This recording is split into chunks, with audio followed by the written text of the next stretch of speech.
Finishing का कार्य करते हुए राइट साइड कटिंग टूल से। सर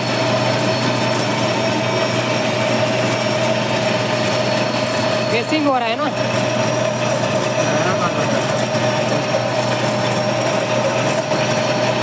इसका आईडी और ओडी कितना कितना है?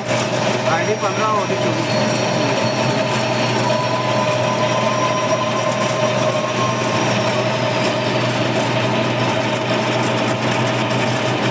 आईडी 15, ओडी 24 करना है इस मटेरियल में। यहाँ पर ऑटोमेटिक भी दे दिए हैं, जिसमें कैरिज ऑटोमेटिक आगे बढ़ रहा है। ये हमारा कैरिज एप्रन को मतलब एप्रन में सेट कर दे।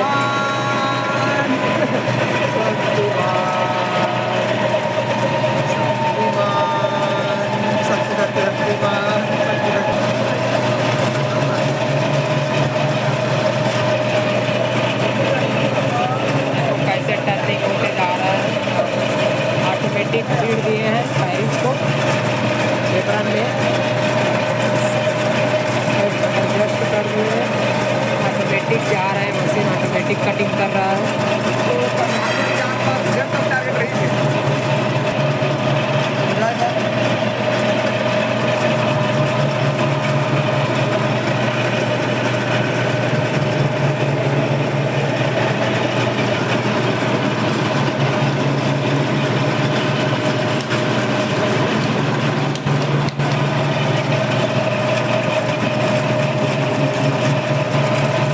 पूरा छोर तक कभी टर्निंग होगा।